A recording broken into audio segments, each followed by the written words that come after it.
Hello students, बहुत सारे commerce के ऐसे स्टूडेंट होते हैं जिनका सपना होता है चार्टर्ड अकाउंटेंसी। सीए फंड उनका सपना होता है कि हम कैसे चार्टर्ड बने, और चार्टर्ड अकाउंटेंसी के लिए देश में एक इंस्टीट्यूशन काम कर रहा है जिसका काम है रूल्स एंड रेगुलेशन भी फॉर्म करता है और साथ ही साथ चार्टर्ड भी बनाता है, ICAI। तो आज हम लोग डिस्कस करने वाले हैं और हम लोग एक सीरीज लेकर आ रहे हैं कि बच्चों में अवेयरनेस बढ़े। बहुत सारे बच्चे कॉमर्स के ऐसे हैं जिनको CA के बारे में जानकारी नहीं, या CMA के बारे में जानकारी नहीं, या बाकी कोर्सेज़ के बारे में जानकारी नहीं। तो हम लोग एक सीरीज़ लेकर आ रहे हैं जिसमें अभी हम लोग CA को लेकर लगभग 8-9 वीडियो बनाएंगे। उसके बाद CMA फाउंडेशन, CMA को लेकर फिर हम लोगों को वीडियो बनाना है, फिर देखेंगे CA। और हम लोग बहुत सारे लोगों को ये पता ना कि ICAI जो है वो केवल CA की डिग्री देती है। बहुत सारे लोगों को यही पता है बस CA बन सकते हैं ICAI में, जबकि ICAI जो है बहुत सारे कोर्सेस लॉन्च की है। आप छोटे छोटे कोर्सेज भी उससे कर सकते हैं। यानी ICAI का मेंबर सिर्फ चार्टर्ड अकाउंटेंट बन के आप नहीं कर सकते, बहुत सारे कोर्सेज छोटे छोटे लॉन्च किए हैं जो कोर्सेस करके आप अच्छे जगह पे जॉब में जा सकते हैं। अवेयरनेस की कमी है, जानकारी की कमी है। कॉमर्स के स्टूडेंट को पता नहीं कि यहाँ पे कोई ऑप्शन बन सकता है और वो कोर्स करता नहीं है और SSC बैंकिंग रेलवे में तैयारी करते रहता है। वैकेंसी बहुत कम है और सक्सेस रेशियो भी बहुत कम है, जिसके कारण सिलेक्शन नहीं हो पाता है। अच्छा, कुछ बच्चे तो कॉमर्स वाले ऐसे भी होते हैं जो हल्के में कॉमर्स को ले लेते हैं। उनको लगता है साइंस वाले को ज़्यादा पढ़ना, अपने को कम पढ़ना है। अरे भाई, अपने को साइंस से भी ज़्यादा पढ़ना है। कॉमर्स का काम साइंस से भी ज़्यादा है। साइंस में तो रट जाता है लोग, अब इसमें रट भी नहीं सकते, इसमें कॉन्सेप्ट डेवलप करना पड़ेगा, तो रटने का काम भी इसमें नहीं है। इसीलिए वैसे स्टूडेंट जो कॉमर्स लिए हुए हैं और आगे फ्यूचर में उनका CA का सपना है, उनके लिए हम लोग स्टार्ट कर रहे हैं ये सीरीज़, ताकि उनको पूरी जानकारी मिले कि कैसे हम लोग इस पूरे सीरीज़ में देखेंगे कि कैसे CA करना चाहिए, क्या क्या जॉब। अच्छा, हम लोग देखेंगे बहुत सारे लोगों को CA करने के बाद क्या क्या जॉब अपॉर्चुनिटीज़ है। बहुत सारे बच्चों में कन्फ्यूजन होता है, कितने स्टेप्स में CA होता है, क्या फ़ी लगेगा, कहाँ से होगा, क्या इसकी कोई यूनिवर्सिटी है या कोई ऑफिस है या खुद से करना होगा। ये सारे सवाल, क्या सिलेबस होगा, पैटर्न क्या है एग्ज़ाम पूछने का, एग्ज़ाम में पूछने का परसेंटेज क्या है, टफ कितना क्वेश्चन पूछता है, इजी क्वेश्चन कितना पूछता है, ये हर पैटर्न को हम लोग एक एक करके डिस्कस करेंगे। तो ये चूँकि हमारे यहाँ CA फाउंडेशन के भी बैचेज स्टार्ट हो गए, इसलिए CA फाउंडेशन का नोटिफिकेशन आपको दिख रहा है। CA फाउंडेशन का बैच स्टार्ट हो गया दिसंबर 2023 के लिए। जो 2023 दिसंबर अटेम्प्ट में अभी बैठेंगे वो CA फाउंडेशन और CMA फाउंडेशन दोनों के बैचेज अभी स्टार्ट है। तो इसीलिए आप अगर जुड़ना चाहते हैं तो कॉमर्स वर्ल्ड हजारीबाग के साथ जुड़िए। ऑनलाइन और ऑफलाइन दोनों मोड में कॉमर्स वर्ल्ड हजारीबाग आपको फाउंडेशन की तैयारी करवाएगा।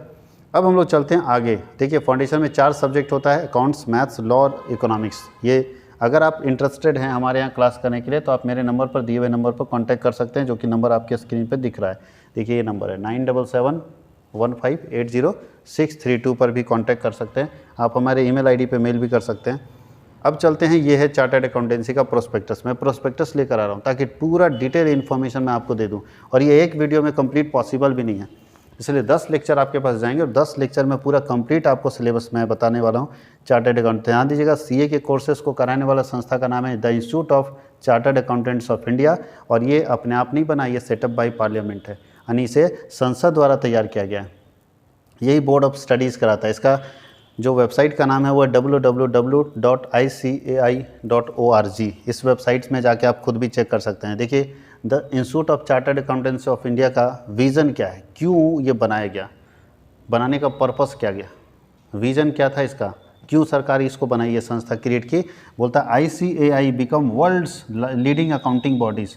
सरकार ये चाहती है कि ICAI जो है वो दुनिया की सबसे बड़ी अकाउंटिंग बॉडीज़ बने, अकाउंटिंग मतलब अकाउंटेंट को प्रोवाइड करने वाली बॉडी बने जो सबसे बड़ी बने, और रेगुलेट, या बोलता है regulator end developer of trusted and independent professionals. बोलता है ये क्या कर रहा है, ऐसे लोगों को रेगुलेट कर रहा है, ऐसे लोगों को डेवलप कर रहा है जो कि ट्रस्टेड, प्रोफेशनल और इंडिपेंडेंट पर्सन है विथ वर्ल्ड क्लास कॉम्पिटेंसीज। बोलता है कि हम लोगों को जो हमारे यहाँ अकाउंटेंट रेडी होंगे वो वर्ल्ड क्लास कॉम्पिटेंसीज वाले होंगे, यानी वो दुनिया को टक्कर देने वाले हमारे यहाँ अकाउंटेंट होंगे। In accounting field, assurance, taxation, finance, business advisory services. ध्यान दीजिएगा, सिर्फ हमारे यहाँ अकाउंटिंग के एक्सपर्ट जो दुनिया में टक्कर दे सके सब देशों को, वैसे अकाउंटेंट को तैयार करने का काम ICAI का नहीं। ICAI का विज़न है कि वर्ल्ड बेस्ट, या वर्ल्ड बेस्ट हम लोग बोल सकते हैं, या वर्ल्ड लीडिंग बोल सकते हैं, या वर्ल्ड एक्सपर्ट बोल सकते हैं, ट्रस्टेड इंडिपेंडेंट प्रोफेशनल्स को रेडी करना जो अकाउंटिंग के फील्ड में ज़बरदस्त काम कर सके, जो एश्योरेंस के फील्ड में ज़बरदस्त काम कर सके, जो टैक्सेशन के फील्ड में ज़बरदस्त काम कर सके, जो फाइनेंस के फील्ड में ज़बरदस्त काम कर सके, और साथ ही साथ जो बिजनेस एडवाइजरी सर्विसेज के फील्ड में ज़बरदस्त काम कर सके। ऐसे लोगों को तैयार करने का काम इसका था। यानी इसका विज़न था कि हम ऐसे लोगों को तैयार करेंगे जो देश के लिए ही नहीं, दुनिया के लिए taxation, accounting, assurance, finance and business advisory services में नंबर 1 में रहे हमारे यहाँ के अकाउंटेंट। इसका विज़न ये था। हम लोग चलते हैं, मिशन क्या था 2030 में, इसका क्या करना है 2030 तक, इसको 2030 तक का इसका मिशन क्या है, टारगेट क्या है जिसको पूरा करना है इसको। तो 2030 का मिशन है ICAI will leverage technology and infrastructure and partner with stakeholder to. ये किसके किसके साथ स्टेक होल्डर बनाए, तो बोलता है impart world class education, training and professional development opportunity to create global profession. ये वर्ल्ड क्लास टेक्नोलॉजी के जरिए वर्ल्ड क्लास एजुकेशन दे रहा है, ट्रेनिंग वर्ल्ड क्लास दे रहा है, प्रोफेशनल डेवलपमेंट अपॉर्चुनिटीज़ दे रहा है, ताकि ग्लोबल जो प्रोफेशनल्स हैं उनके लिए अपॉर्चुनिटी क्रिएट हो सके, उनके लिए मौका बन सके, भारत का पढ़ा हुआ बच्चा कहीं भी जाके अपना जॉब कर सके, कहीं भी काम कर सके। Develop an independent and transparent regulatory mechanism, ये एक इंडिपेंडेंट और ट्रांसपेरेंटली जो है रेगुलेटरी मैकेनिज्म को डेवलप करना चाहता है, that keeps peace with the changing times. जब हम किसी चीज़ को चेंज करते हैं तो ईजिली वे में ऐसे लोगों को डेवलप करना चाहता है, ऐसी मशीनरी डेवलप करना चाहता है जो कि इंडिपेंडेंट हो और साथ ही साथ ट्रांसपेरेंट हो, आसानी से सारा काम कर सके। Ensure adherence to highest ethical standards, इस बात को इंश्योर करता है, कंफर्म करता है कि हमारे यहाँ जो भी काम होंगे वो हाईएस्ट इथिकल स्टैंडर्ड से होंगे, उसमें इथिक्स को लेकर कहीं भी कोई छेड़छाड़ नहीं होगा। Conduct cutting edge research and development in the area of accounting, assurance, taxation, मतलब कि बोलता है accounting, assurance, taxation, finance and business advisory services में ये रिसर्च और डेवलपमेंट का काम भी कर रहा है। टाइम टू टाइम इसमें रिसर्च का काम, डेवलपमेंट का काम चलता जा रहा है ताकि इसको हम और अच्छा कैसे डेवलप कर सके। Establish ICAI members and firms as Indian multinational services provider, बोलता है ये भी इस्टेब्लिश करता है कि इंडिया में जो ICAI का जो मेंबर है और जो फर्म है वो इंडियन मल्टीनेशनल सर्विस प्रोवाइडर के तौर पर इस्टेब्लिश हो सकें। ये इसका 2030 तक का मिशन है, 2030 तक इसको ये काम करना है। ये पेज नंबर दिए हुए हैं कि किस पेज में क्या दिया हुआ है, जैसे पेज नंबर 3 में इंस्टीट्यूट के बारे में, पेज नंबर 35 में इंटरमीडिएट कोर्सेज के बारे में। तो ये आप जब प्रोस्पेक्टस पढ़ोगे तो आपको समझ में आ जाएगा। ये है हमारा प्रोस्पेक्टस का द इंस्टीट्यूट। देखिए कब सेटअप हुआ इंस्टीट्यूट, ये इंस्टीट्यूट कब बना है, देखिए हिस्ट्री हम लोग पढ़ रहे हैं। ये इंस्टीट्यूट बना है 1949 में। देखिए ये इंस्टीट्यूट आपका तैयार हुआ है 1949 में, यहाँ लिखा हुआ है 1949 में। द एक्ट ऑफ पार्लियामेंट से, संसद द्वारा स्थापित संस्थान है जो कि 1949 में बना है। और ये अभी के समय में क्या है, बोलता है कि government of India and is the second largest professional body chartered accountants in the world. दुनिया में अभी हम दूसरे नंबर पर सबसे बड़े चार्टर्ड अकाउंटेंट प्रोड्यूसर बॉडी हो गया, यानी दुनिया में दूसरा नंबर पर पहुंच गया है जो सबसे ज़्यादा चार्टर्ड अकाउंटेंट जो है वो प्रोड्यूस कर रहा है। दुनिया का दूसरा ऐसा इंस्टीट्यूशन है ICAI जो चार्टर्ड अकाउंटेंट प्रोड्यूस करने में दुनिया में दूसरे नंबर पर है और सबसे ज़्यादा चार्टर्ड अकाउंटेंट प्रोड्यूस करने का काम इसका है। अब देखिए 49 में जब ये कहाँ कहाँ काम करता है, कौन कौन से कंट्री में इसका काम है, तो बोलता है यहाँ पे ध्यान दीजिएगा। The institute has its head quarter in new Delhi. ICAI का हेड क्वार्टर कहाँ है, नई दिल्ली में। इट्स 5 रीजनल काउंसिल, इसका 5 रीजनल काउंसिल भी है जो मुंबई में है, चेन्नई में है, कलकत्ता में है, कानपुर में है, न्यू दिल्ली में। 164 ब्रांचेज हैं जो कि अलग अलग पूरे देश में फैले हुए हैं। Institute has also 35 chapters outside India located in. बताइए 35,000 मतलब 35 ऐसे चैप्टर्स हैं जो भारत के बाहर है। 35 भारत के बाहर इंस्टीट्यूशन है। कहाँ कहाँ है, तो बोलता है अबू धाबी में है, ऑस्ट्रेलिया में है जिसको मेलबर्न बोल सकते हैं आप, ऑस्ट्रेलिया में सिडनी में भी है, बहरीन में है, बोत्सवाना में है। ये सारे देशों में इनका अपना चैप्टर्स लगा हुआ है। सोचिए दुनिया के कितने सारे देशों में ICAI जो है अपना इंस्टीट्यूट चला रहा है और इतने सारे देशों में 35 देशों में ये अपने सर्विसेज प्रोवाइड कर रहा है। देश में 164 ब्रांचेज हैं और इसके 5 रीजनल काउंसिल है और हेड क्वार्टर कहाँ पे, दिल्ली में। ये इस तरह से अपने बिजनेस को सेटअप कर रहा है। और बना कब है, 1949 में। ये सब तो आप पढ़ सकते हो।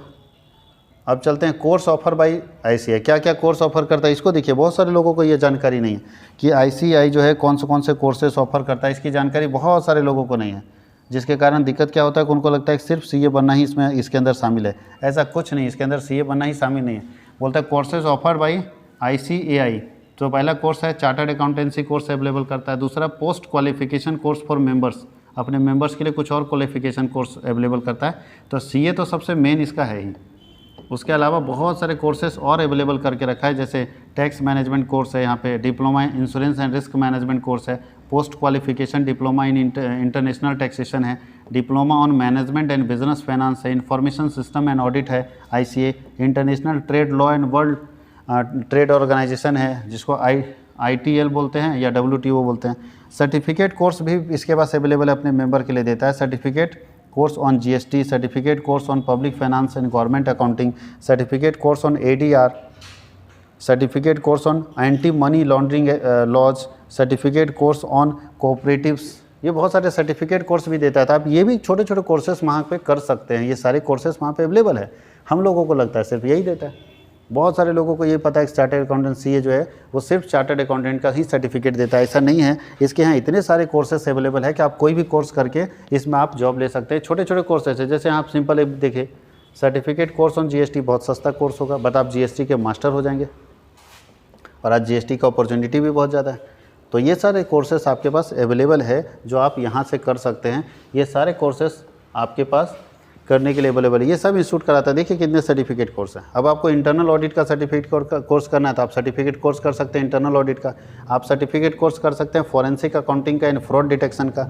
आप सर्टिफिकेट कोर्स कर सकते हैं इंडियन अकाउंटिंग स्टैंडर्ड्स का। आप सर्टिफिकेट कोर्स कर सकते हैं फॉरेक्स एंड ट्रेजरी मैनेजमेंट का। आप सर्टिफिकेट कोर्स कर सकते हैं डेरिवेटिव्स का। आप सर्टिफिकेट का कोर्स कर सकते हैं कंकरेंट ऑडिट ऑफ बैंक का। आप सर्टिफिकेट कोर्स कर सकते हैं इंटरप्राइज रिस्क मैनेजमेंट का। आप सर्टिफिकेट कोर्स कर सकते हैं wealth management and financial planning का। आप सर्टिफिकेट कोर्स सकते हैं NPO not for profit organisation का। और आप सर्टिफिकेट कोर्स कर सकते हैं कोऑपरेटिव्स का। इतने सारे सर्टिफिकेट कोर्स आपके पास अवेलेबल है। अब बोला द अकाउंटेंसी प्रोफेशन क्या होगा, क्या कर सकते हैं अकाउंटेंसी प्रोफेशन में, तो यहाँ ध्यान दीजिएगा। बोलता है over the years chartered accountancy profession has achieved rapid growth by virtue of quality profession services being renders bye its member. इसके जो मेंबर्स हैं ICA के इतने बेस्ट सर्विसेज दिए हैं कि ये रैपिड जो है ग्रोथ पाने वाला इंस्टीट्यूशन बन गया, ये प्रोफेशन बन गया है। Has come to occupy and prominent in our economy and society as against a merge member of 1700 in 1949 में इसके पास कितने मेंबर थे, 1700 मेंबर है। अभी इसके पास कितने मेंबर, 3 लाख मेंबर है। और इंक्रीज है, लग रहा है गवर्नमेंट को कि ये मेंबर और बढ़ते चले जाएंगे। जिस हिसाब से अपने मेंबर की संख्या बढ़ाए और इसका मेंबर क्वालिटी वाला वर्क करता है, क्वालिटी बेस्ड वर्क करने के कारण इसके सदस्यों की संख्या और बढ़ती चली जा रही है। 1949 में जब ये बना था तो 1700 मेंबर थे, आज इसके पास 3 लाख मेंबर अपने हैं, यानी 3 लाख चार्टर्ड अकाउंटेंट यहाँ से पास हुए। आगे लिखा है, ये तो कोई दिक्कत नहीं, ये सब सिंपल है। एजुकेशन एक्टिविटी क्या करता है, तो बताइए इसका काम क्या है। बोर्ड ऑफ स्टडीज लेके रखा है जो स्टडी को देखता है। बोलता है the institute undertake educational activity through it's committees. It has 3 educational committee. पहला बोर्ड ऑफ स्टडी, दूसरा continuing professional education commitment and technical directorate. तो सबसे पहले हम लोग बोर्ड ऑफ स्टडीज़ की बात करें, जो हम लोग पढ़ रहे हैं वो बोर्ड ऑफ स्टडीज़ है। बोर्ड ऑफ स्टडी का मतलब हम लोगों को सिर्फ एजुकेट करने का काम इसका है। बोर्ड ऑफ स्टडीज ये है, देखिए इसका काम ही एजुकेट करने का। बच्चों को कैसे एजुकेट करेंगे, देखिए क्या क्या करना है। The board of studies responsible for formulating and implementing policy and programmes related to education of student. एक स्टूडेंट को कैसे एजुकेट करना है, उससे रिलेटेड जितने भी प्रोग्राम्स बनते हैं, जितने भी प्लान बनते हैं, वो सारा प्लान किसका है, बनाना है। बोर्ड ऑफ स्टडी का काम है उस प्लान को बनाना। आगे क्या लिखा है, the mission of the board of studies is to provide a strong foundation of knowledge. Board of study का मिशन है कि हम अपने स्टूडेंट को स्ट्रॉन्ग फाउंडेशन ऑफ नॉलेज देंगे, स्किल देंगे and professional value that enable them to grow as wholesome professionals and adopt to change throughout their professional career. The main activity carried out by the board of studies on continuous basis are as follows. देखिए क्या क्या और activities करना है, ये तो आप बैठ के पढ़ते रहिए। ये सारे कोर्सेस यहाँ पे अवेलेबल हैं। देखिए लिखा है to promote commerce education across the country at school level as a knowledge partner and interact with secondary and higher education board, state level board और CBSE, उससे भी लिंक किया हुआ है ताकि उसके सिलेबस को भी अपने में जोड़े और उससे लिंक करके उसमें भी सिलेबस जो डाला गया है। अब देखिए scheme of that education and training, education और ट्रेनिंग का क्या स्कीम है, ऑब्जेक्टिव क्या है इस स्कीम का, तो ये सब पढ़ने का चीज़ है, ये सब आप पढ़ते रहिए। हम लोग जो देख रहे हैं वो 3 है। देखिए हाँ, अब आप अगर पढ़ना चाहते हैं सीए करना चाहते हैं तो आपके पास 3 स्टेजेज होंगे, 3 बड़े बड़े स्टेजेज हैं। जैसे अभिमन्यु के पास दरवाज़ा था ना चक्रव्यूह का, वैसे आपके पास 3 चक्रव्यूह का दरवाज़ा है। पहला दरवाज़ा बोलता है फाउंडेशन कोर्स, बेसिक कोर्स, जिसके अंदर application and comprehension and knowledge, ये 3 चीज़ अलग किया जाता है। एप्लीकेशन सिखाया जाता है, कंप्रहेंशन एंड नॉलेज सिखाया जाता है। जैसे फाउंडेशन आप क्लियर कर लेते हैं, पहला सीढ़ी। दूसरा सीढ़ी हमारा है इंटरमीडिएट कोर्स। इंटरमीडिएट में एनालिसिस भी सिखाया जाता है, एप्लीकेशन, कंप्रहेंशन, नॉलेज, यानी आपके पास ये तीनों तो है ही, साथ ही साथ एनालिसिस भी सिखा दिया गया। उसके साथ जैसे आप इंटरमीडिएट में 2 ग्रुप होता है। कितने ग्रुप होते हैं? 2, ग्रुप ए, ग्रुप बी। अगर एक ग्रुप निकाल लेते हैं, दोनों ग्रुप क्वालिफाई करेंगे, फिर आप पहुंच जाते हैं फाइनल में। और फाइनल में इवैल्यूएशन सिखाया जाता है, सिंथेटिक सिखाया जाता है, analysis, application, comprehension and knowledge. ये सारा कुछ आपको फाइनल एग्जामिनेशन में सिखाया जाता है, फाइनल स्टेज में सिखाया जाता है। तो अगर पूछा जाए कितने स्टेजेज होते हैं तो 3 स्टेजेज इसके होते हैं यहाँ पे एग्ज़ाम देने के। पहला स्टेज कौन सा है? फाउंडेशन स्टेज है। दूसरा स्टेज कौन सा है? इंटरमीडिएट स्टेज है। और तीसरा स्टेज कौन सा है? फाइनल स्टेज है। तो 3 स्टेज में होकर एक बच्चा सीए बनता है, चार्टर्ड अकाउंटेंट बनता है। और लगभग अगर सही से देखा जाए तो इसको ये पूरा करने में उसको सही में अगर देखा जाए तो 4 साल तो कम से कम लगेगा ही लगेगा। अगर बहुत ही टैलेंटेड बंदा है तो शायद समय बचा ले, लेकिन तब भी 4-5 साल लगेगा ही लगेगा, क्योंकि इसमें बीच में एक इंटर्नशिप होता है जो कि 3 साल का है, नेसेसरी। अब बोलता है एंट्री रूट, कैसे हम घुसेंगे? अगर कोई बच्चा करना चाहता है तो कैसे करेगा? तो अगर कोई बच्चा करना चाहता है तो 2 ऑप्शन है, या तो फाउंडेशन लिख के जाएगा या डायरेक्ट एंट्री। फाउंडेशन मतलब 12th के बाद जो बच्चा जाना चाहेगा वो फाउंडेशन लिख के जाएगा।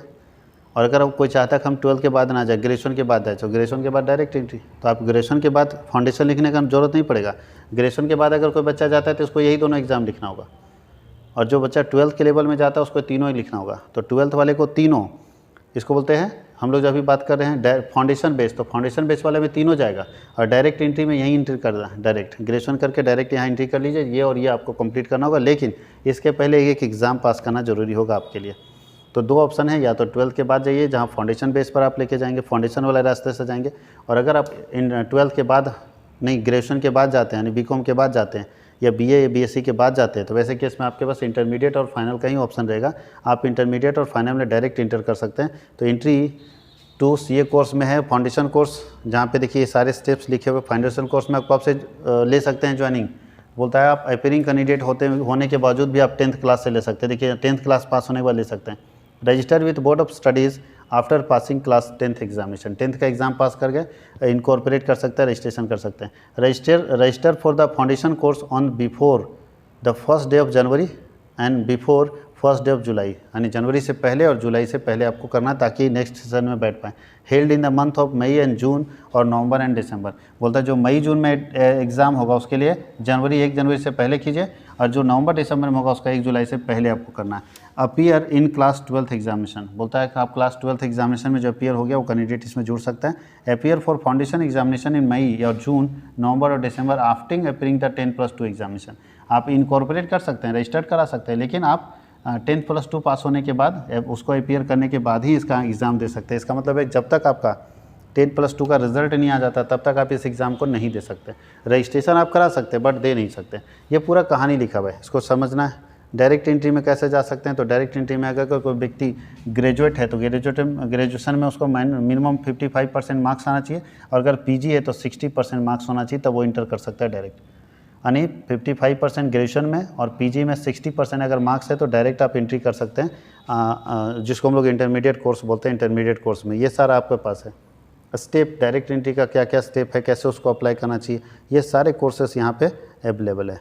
और इसके आगे दोस्तों अगले क्लास में हम लोग फिर दूसरे सीरीज़ में हम लोग का जो दूसरा वीडियो है उसमें आपको बताएंगे इसके आगे कि हम लोग कितना फ़ी लगेगा, कौन कौन से कोर्सेस हैं, कौन कौन से सब्जेक्ट पढ़ने होंगे, कितना समय किस पर देना चाहिए और किस सब्जेक्ट में कितने मार्क्स का क्वेश्चन पूछा जाता है। ये सारे डिटेल्स हम लोग अगले वीडियो में, अगले लेक्चर में लेकर आएंगे। Thank you.